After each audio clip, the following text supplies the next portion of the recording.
एक राजा था जिसका नाम रामधन था। उसके जीवन में सभी सुख थे। राज्य का कामकाज भी ऐसो आराम से चल रहे थे। राजा के नैतिक गुणों के कारण प्रजा भी बहुत प्रसन्न थी और जिस राज्य में प्रजा खुश रहती है वहाँ की आर्थिक व्यवस्था भी दुरुस्त होती है। इस प्रकार हर क्षेत्र में राज्य का प्रवाह अच्छा था। इतने सुखों के बाद भी राजा दुखी था क्योंकि उसकी कोई संतान नहीं थी। यह गम राजा को अंदर ही अंदर सताता रहता था। प्रजा को भी इस बात का बहुत दुख था। वर्षों के बाद राजा की यह मुराद पूरी हुई और उसे एक पुत्र की प्राप्ति हुई। पूरे नगर में कई दिनों तक जश्न मना। नागरिकों को राजा महल में दावत दी गई। राजा की इस खुशी में प्रजा भी झूम रही थी। समय बीतता जा रहा था।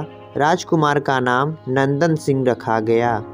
पूजा पाठ एवं इंतजार के बाद राजा को संतान प्राप्त हुई थी, इसलिए उसे बड़े लाड़ प्यार से रखा जाता था। लेकिन अति किसी बात की अच्छी नहीं होती। अधिक लाड़ ने नंदन सिंह को बहुत बिगाड़ दिया था। बचपन में तो नंदन की सभी बातें दिल को लुभाती थी, पर बड़े होते होते यही बातें बदतमीजी लगने लगती हैं।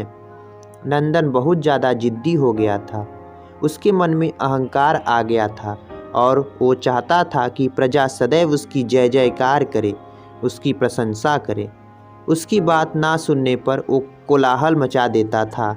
बेचारे सैनिकों को तो वे पैरों की जूती ही समझता था। आए दिन उनका प्रकोप प्रजा पर उतरने लगा था। वो खुद को भगवान के समान पूजता देखना चाहता था। आयु तो बहुत कम थी, लेकिन अहम कई गुना बढ़ चुका था। नंदन के इस व्यवहार से सभी बहुत दुखी थे। प्रजा आए दिन दरबार में नंदन की शिकायत लेकर आती थी, जिसके कारण राजा का सिर लज्जा से झुक जाता था। यह एक गंभीर विषय बन चुका था। एक दिन राजा ने सभी खास दरबारियों एवं मंत्रियों की सभा बुलवाई और उनसे अपने दिल की बात कही कि वे राजकुमार के इस व्यवहार से अत्यंत दुखी हैं। राजकुमार इस राज्य का भविष्य हैं और अगर उनका व्यवहार यही रहा तो राज्य की खुशहाली चंद दिनों में ही जाती रहेगी। दरबारी राजा को सांत्वना देते हैं और कहते हैं कि आप हिम्मत रखें, वरना प्रजा निसहाय हो जाएगी। मंत्री ने सुझाव दिया कि राजकुमार को एक उचित मार्गदर्शन एवं सामान्य जीवन के अनुभव की ज़रूरत है। आप उन्हें गुरु राधा गुप्त के आश्रम भेज दीजिए। सुना है वहाँ से जानवर भी इंसान बनकर निकलता है। यह बात राजा को पसंद आई और उसने नंदन को गुरुजी के आश्रम भेजा। अगले दिन राजा अपने पुत्र के साथ गुरुजी के आश्रम पहुँचे। राजा ने गुरु राधा गुप्त के साथ अकेले में बात की और नंदन के विषय में सारी बातें कह डाली। गुरुजी ने राजा को आश्वस्त किया कि वे जब अपने पुत्र से मिलेंगे तब उन्हें गर्व महसूस होगा। गुरुजी के ऐसे शब्द सुनकर राजा को शांति महसूस हुई और वे सहर्ष अपने पुत्र को आश्रम में छोड़कर राजमहल में लौट गए।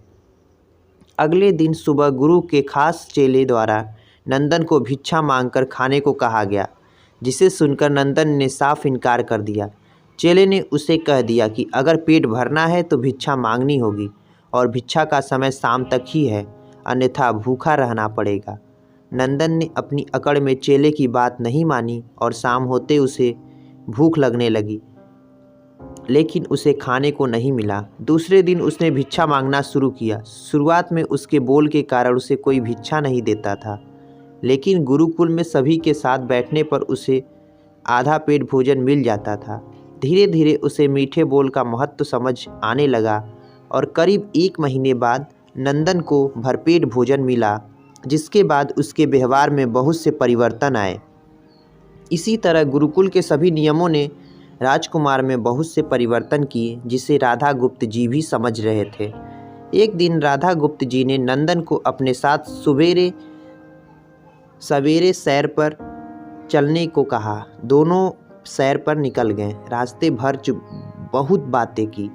गुरुजी ने नंदन से कहा कि तुम बहुत बुद्धिमान हो और तुम में बहुत अधिक ऊर्जा है, जिसका तुम्हें सही दिशा में उपयोग करना आना चाहिए। दोनों चलते चलते एक सुंदर बाग में पहुंच गए, जहां बहुत सुंदर सुंदर फूल खिले थे, जिनसे बाग महक रहा था।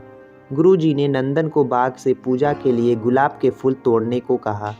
नंदन झट से सुंदर सुंदर गुलाब तोड़ लाया और अपने गुरु के सामने रख दिए। अब गुरु जी ने उसे नीम के पत्ते तोड़कर लाने को कहा। नंदन ने वो भी ले आया। अब गुरु जी ने उसे एक गुलाब सूंघने दिया और कहा, बताओ कैसा लगता है। नंदन ने गुलाब सूंघा और गुलाब की बहुत तारीफ की। फिर गुरु जी ने उसे नीम के पत्ते चखकर उसके बारे में कहने को कहा। जैसे ही नंदन ने नीम के पत्ते खाए, उसका मुंह कड़वा हो गया और उसने उसकी बहुत निंदा की और जतर कतर पीने का पानी ढूंढने लगा। नंदन की यह दशा देख गुरुजी मुस्कुरा रहे थे। पानी पीने के बाद नंदन को राहत मिली। फिर उसने गुरुजी से हंसने का कारण पूछा। तब गुरुजी ने उससे कहा कि जब तुमने गुलाब का फूल सूंघा तो तुम्हें उसकी खुशबू बहुत अच्छी लगी और तुमने उसकी तारीफ की, लेकिन जब तुमने नीम की पत्तियां खाई तो तुम्हें वो कड़वी लगी और तुमने उसे थूक दिया और उसकी निंदा भी की। गुरु जी से नंदन को समझाया, जिस प्रकार तुम्हें जो अच्छा लगता है तुम उसकी तारीफ करते हो, उसी प्रकार प्रजा भी जिसमें गुण होते हैं उसकी प्रशंसा करती है। अगर तुम उसके साथ दुर्व्यवहार करोगे, उनसे प्रशंसा की उम्मीद करोगे तो वे यह कभी दिल से नहीं कर पाएंगे। इस प्रकार जहाँ गुण होते हैं वहाँ प्रशंसा होती है। नंदन को सभी बातें विस्तार से समझ आ जाती है और वो अपने महल लौट जाता है।